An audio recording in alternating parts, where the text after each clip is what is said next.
بسم الله الرحمن الرحیم السلام علیکم ورحمۃ اللہ وبرکاتہ۔ اللہ پاک سے دعا گو ہوں کہ رب کائنات آپ لوگ کو اپنے حفظ امان میں رکھے، دین ایمان کے ساتھ سلامت رکھے۔ آج کا نیا سبق الجملۃ الاسمیہ یا جملہ اسمیہ ہے کہ اس حوالے سے آج تفصیلی گفتگو ہوگی انشاءاللہ، چونکہ آپ لوگوں کو یہ معلوم ہوگا کہ جملہ دو قسم کا ہوتا ہے، ایک جملہ اسمیہ ہوتا ہے اور دوسرا جملہ فعلیہ ہوتا ہے۔ آج ہم جملہ اسمیہ کے حوالے سے گفتگو کرتے ہیں، اور اس کی تفصیل کچھ یوں ہے کہ جملہ اسمیہ وہ جملہ ہے جس میں پہلا جز اسم ہو، یعنی کہ جب ہم کوئی جملہ شروع کریں اس جملے کو شروع کرتے وقت فعل کے بجائے اسم سے آغاز ہو، تو ایسے جملے کو جملہ اسمیہ کہتے ہیں۔ جیسے زید حسن، یہاں پہ زید جو ہے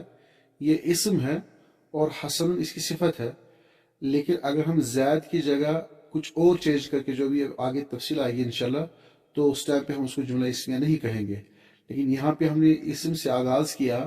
زید حسن، زید خوبصورت ہے۔ اور جملہ فعلیہ کی مثال یہ ہے کہ وہ جملہ کہلاتا ہے جس میں پہلا جز فعل سے شروع ہو، یعنی کہ یہاں زید سے جملہ شروع ہوا، اور اس کے برعکس جب ہم جملہ فعلیہ بنائیں تو جملہ فعلیہ کے وقت جو ہے اس کا آغاز جو ہے فعل سے ہو۔ جیسے اسی کو ہم الٹا کر دیتے ہیں، حسن کو یہاں پہ فعل بنا کر حسنا کہیں گے، حسنا کہیں گے، حسن زید، زید خوبصورت ہوا۔ اب یہاں پہ یہ حسنا جو ہے یہاں پہ یہ فعل بنا، فعل ماضی بنا، یعنی کہ حسن زید، زید خوبصورت ہوا۔ تو یہاں پہ جو یہ آپ دیکھ رہے ہیں، یہاں پہ زید حسن یہ جملہ اسمیہ ہے، اور یہاں حسن زید یہ جملہ فعلیہ ہے۔ سمپل سی بات ہے، آسان سا ہے کہ جس جملے کا آغاز اسم سے ہو اس جملے کو جملہ اسمیہ کہتے ہیں، اور جس جملے کا آغاز فعل سے ہو اس کو جملہ فعلیہ کہتے ہیں۔ اچھا، اس بات کا بھی آپ خاص خیال رکھیں کہ جملہ اسمیہ میں عموماً پہلا جز معرفہ اور دوسرا نکرہ ہوتا ہے، یعنی کہ پہلا جز جس کو مبتدا کہتے ہیں وہ عموماً، یعنی کہ حتمی نہیں، 100% نہیں، لیکن عموماً پہلا جز معرفہ ہوتا ہے، اور اس کا دوسرا حصہ جس کو ہم خبر کہتے ہیں وہ نکرہ ہوتا ہے۔ چنانچہ اوپر کی مثال میں آپ دیکھ لیجئے گا، یہاں آپ دیکھ سکتے ہیں زید، یہاں پہ جو ہے پہلا جز یہ معرفہ ہے جملہ اسمیہ میں، جملہ اسمیہ میں زید یہ معرفہ ہے، اور عموماً ایسا ہی ہوتا ہے کہ پہلا معرفہ ہو، چاہے وہ معرفہ علم میں سے ہو یا پھر معرفہ کی جو دیگر اقسام ہیں، 7 قسمیں ہیں، ان میں سے کوئی قسم ہو، چاہے وہ معرفہ معرب باللام ہو، الغرض کہ شروع والا جو جز ہوگا جس کو مبتدا کہتے ہیں یہ معرفہ عموماً ہوتا ہے۔ اور دوسری بات یہ کہ جملہ اسمیہ اور مرکب توصیفی میں اتنا ہی فرق ہے کہ مرکب توصیفی میں دونوں اجزاء تعریف و تنکیر کے اعتبار سے یکساں ہوتے ہیں، یعنی کہ جملہ اسمیہ اور مرکب توصیفی میں، مبتدا خبر میں اور مرکب توصیفی میں یہ بنیادی فرق ہوتا ہے کہ مرکب توصیفی میں دونوں جز یعنی کہ دونوں اجزاء جو ہوتے ہیں وہ تعریف و تنکیر میں، یعنی کہ معرفہ اور نکرہ ہونے کی صورت میں یکساں ہوتے ہیں، لیکن جملہ اسمیہ میں پہلا جز معرفہ ہوتا ہے اور دوسرا جز جو ہے وہ نکرہ ہوتا ہے۔ چنانچہ مثال مذکورہ میں اگر آپ پہلے جز زید کی جگہ کوئی اسم نکرہ رکھیں اور کہیں رجل حسن، یعنی کہ اوپر تھا زید حسن، اب یہاں پہ جو ہے ہم نے یہاں اس سبق میں دیکھا کہ رجل حسن یہاں پہ پڑھیں گے ہم۔ اب یہاں پہ آپ دیکھ سکتے ہیں کہ رجل حسن، یہ رجل یہاں پہ لفظ جو ہے یہ نکرہ ہے، اور اوپر جو اس کی جگہ زید ہے وہ معرفہ ہے، تو لہٰذا شروع میں جو اس جملہ اسمیہ ہوگا تو جملہ اسمیہ ہونے کی صورت میں یہ پہلا جز معرفہ ہوگا اور دوسرا جز ہمیشہ جو ہے نکرہ ہوگا۔ جیسے کہ میں نے عرض کیا تھا کہ ال لگا کر معرفہ کر دیں اور کہیں زید الحسن، تو یہ دونوں صورتیں مرکب توصیفی ہو جائیں گی۔ البتہ جب جملہ اسمیہ کا دوسرا جز ایسا لفظ نہ ہو جو کسی موصوف کی صفت واقعہ ہو سکے، اس کو آپ ایک بار دھیان سے پڑھ لیں اور دیکھ لیں اور سمجھ لیں اس لائن کو، جب جملہ اسمیہ کا دوسرا جز ایسا لفظ نہ ہو جو کسی موصوف کی صفت واقعہ ہو سکے تو جائز ہے کہ جملہ اسمیہ کا دوسرا جز بھی معرفہ ہو، یعنی کہ یہ حتمی اور 100% والا قاعدہ نہیں ہے کہ ہمیشہ ایسا ہوگا، لیکن کبھی کبھی ایسا بھی ہو سکتا ہے کہ دوسرا جز بھی معرفہ ہو سکتا ہے، جیسے کہ انا یوسف، انا یوسف، انا یہاں پہ معرفہ اور یوسف بھی معرفہ ہے، لیکن یہ یوسف جو ہے یہ صفت واقع نہیں ہو رہی ہے، یہاں پہ یہ کوئی خبر واقع نہیں ہو رہی ہے، یعنی کہ ایسی صفت واقع نہیں ہو رہی، بلکہ یہاں پہ جو ہے یہ دونوں جز اس صورت میں جو ہے لانا جائز ہے، میں یوسف ہوں، یا مبتدا اور خبر کے درمیان ایک ضمیر فاصل لائی جائے، یعنی کہ ضمیر منفصل ہو وہ لائی جائے، جیسے یہاں پہ آپ دیکھ سکتے ہیں الرجل، پھر بیچ میں ہم نے ضمیر منفصل لائی ہے، یہاں پہ الرجل هو الصالح، تو مرد نیک ہے، لیکن اگر ہم اسی ضمیر منفصل کو الگ کرتے ہیں تو ہم کہیں گے الرجل الصالح، تو اس کا ترجمہ ہوگا نیک مرد، تو یہ مرکب توصیفی ہوگا، لیکن جب ہم کہیں گے الرجل هو الصالح تو اس کے معنی ہوگا مرد نیک ہے، تو یہاں پہ جو ہے اس طرح معرفہ لانا جائز ہے۔ اور اسی طرح جمع میں دیکھیں آپ الرجال هم الصالحون، تو یہاں پر بھی جو ہے بیچ میں ضمیر منفصل لا کر جو ہے یہ لانا جائز ہے، یعنی کہ یہ خبر بن جائے گی اس ٹائم پہ، تو ہم کہیں گے مرد نیک ہے۔ اگر یہاں سے ضمیر نکال لیں جیسے کہ الرجال، تو یہاں پہ جو ہے ضمیر جو ہم تھی وہ ہم نے کراس لگا کر نکال دی، تو اس ٹائم پہ کہیں الرجال الصالحون، تو یہ مرکب توصیفی ہو جائیں گے۔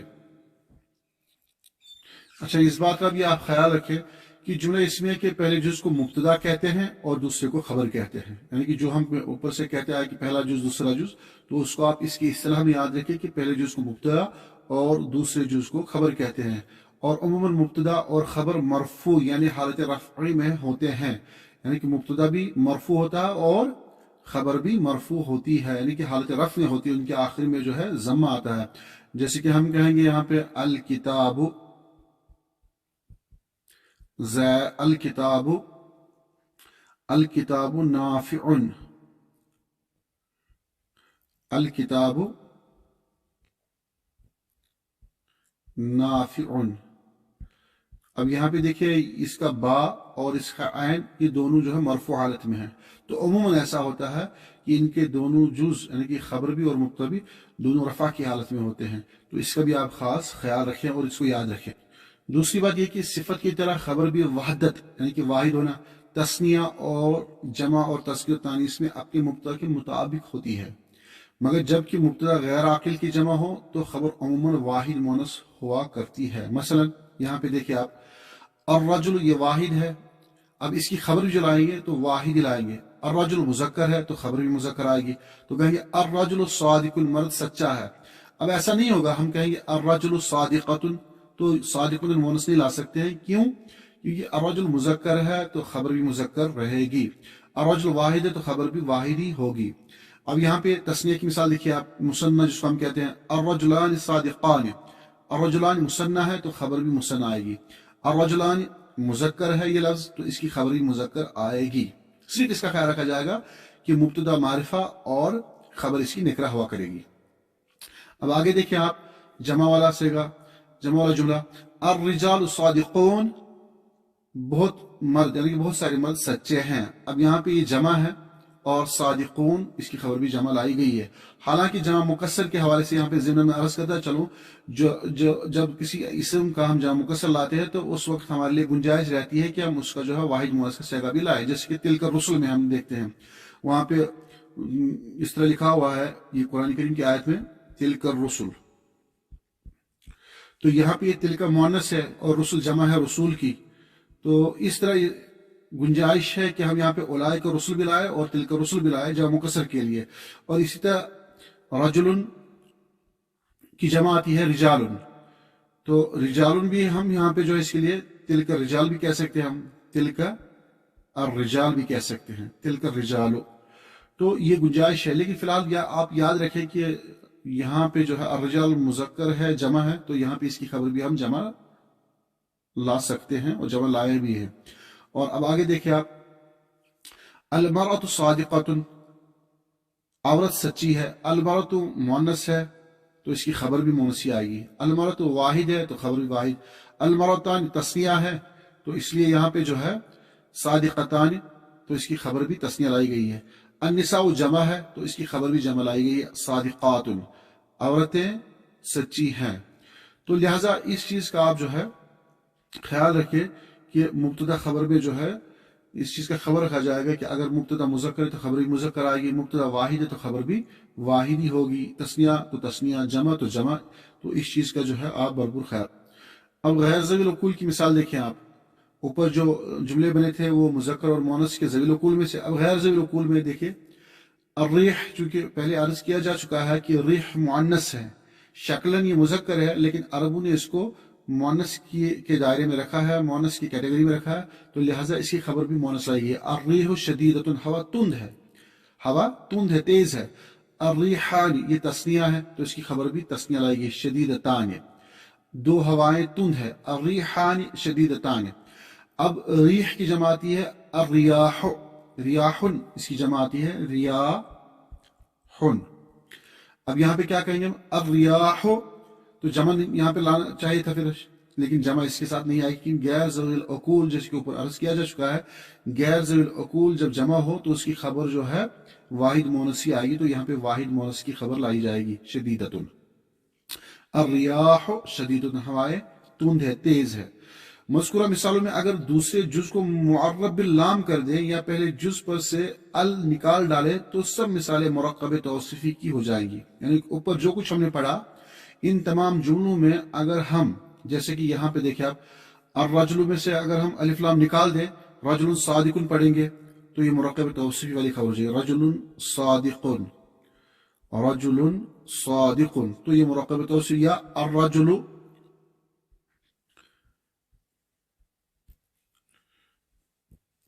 الرجل الصادق، تو یہ مرکب توصیف بن جائیں گے. اس طرح الرجلان الصادقان پڑھیں گے تو مرکب توصیفی تو مطلب خبر نہیں ہوگا. اس طرح یہاں پہ مؤنث میں بھی ایسے ہی ہوگا، مرأۃ صادقۃ پڑھی یا المرأۃ الصادقۃ پڑھی گا تو اس صورت میں جو ہے یہ مرکب توصیفی جملہ کہلائے گا، نہ کہ مبتدا خبر. اور یہ چیز یاد رکھیں، اگر مبتدا دو ہوں اور جنس میں مختلف یعنی ایک مذکر دوسرا مؤنث ہو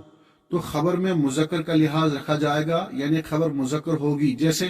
الابن والابنۃ، یہ دو مبتدا بن رہے ہیں پہ، الابن اور والابنۃ. حسنان، حسنان یہاں پہ جو ہے نون چھوٹ گیا اس کا، حسنان ہے یہ، حسنان. الابن والابنۃ حسنان، بیٹا اور بیٹی خوبصورت ہیں. تو یہاں پہ ابن مذکر اس کا خیال رکھتے ہوئے اس کی خبر لائی گئی ہے، نہ کہ حسنتان لائیں گے. الابن والابنۃ حسنتان نہیں لائیں گے بلکہ خیال مذکر کا کیا جائے گا. اگر مبتدا اور مذکر دونوں ایک ہی جملے میں آتے ہو تو ان کی خبر مذکر کا لحاظ کرتے ہوئے لائی جائے گی. مبتدا اور خبر بھی مفرد ہوتے ہیں اور کبھی مرکب، یعنی کہ مبتدا مفرد بھی ہو سکتا ہے، مرکب بھی ہو سکتا ہے. اسی طرح خبر بھی کبھی مفرد ہو سکتی ہے اور کبھی مرکب ہو سکتی ہے. اور اس کی مثالیں جو ہے، مفرد کی مثالیں تو لکھی گئی ہے، مرکب کی مثالیں یہاں پہ ذیل میں ذکر کی جا رہی ہے، آپ ذرا دیکھ لیجئے گا. جیسے کہ یہاں پہ آپ دیکھ سکتے ہیں کہ الرجل الطیب، یہ مرکب ہے، مرکب توصیفی ہے یہ. تو یہاں پہ یہ دو جز مل کر ایک بن کر مبتدا، ایک مبتدا بن کر جو ہے یہ مرکب توصیف بن کر جو ہے مبتدا بن رہا ہے. اب کیا ہے؟ الرجل الطیب حاضر، اچھا مرد حاضر ہے، تو مبتدا مرکب توصیفی ہے.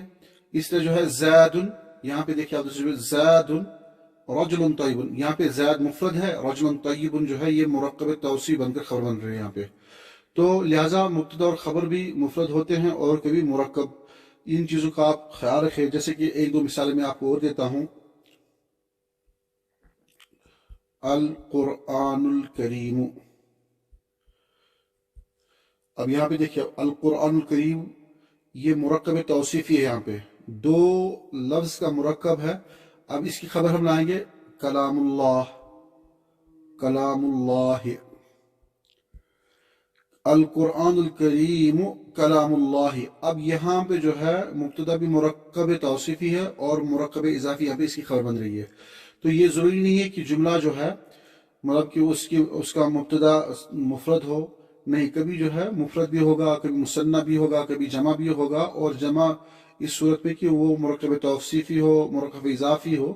تو اس طرح جو ہے یہ آگے چل کر انشاءاللہ جب آپ کے سامنے جملے بنائے جائیں گے تو اس وقت یہ واضح ہو جائے گا کہ جملے کس طرح بنتے اور کس طرح بنائے جاتے ہیں. امید کرتا ہوں کہ آج کا سبق انتہائی مفید ثابت ہو رہا ہوگا انشاءاللہ آپ لوگوں کے لیے۔ اللہ تعالیٰ سے دعا ہے کہ رب کائنات ہمیں صحیح فہم عطا فرمائے اور ہم سب کو دین و ایمان کے ساتھ اپنی حفظ ایمان میں رکھے، سلامت رکھے، خوش رکھے۔ نئی ویڈیو تک انشاءاللہ جو ہے آپ کو اللہ تعالیٰ کے حوالے کرتا ہوں، اور ریکویسٹ آپ سے یہ ہے، گزارش آپ سے یہ ہے کہ ہمارے چینل کو سبسکرائب کرے، لائک کرے اور اپنے حلقہ احباب میں اس کو ضرور شیئر کرے۔ شکریہ، مع السلام، الی اللقاء۔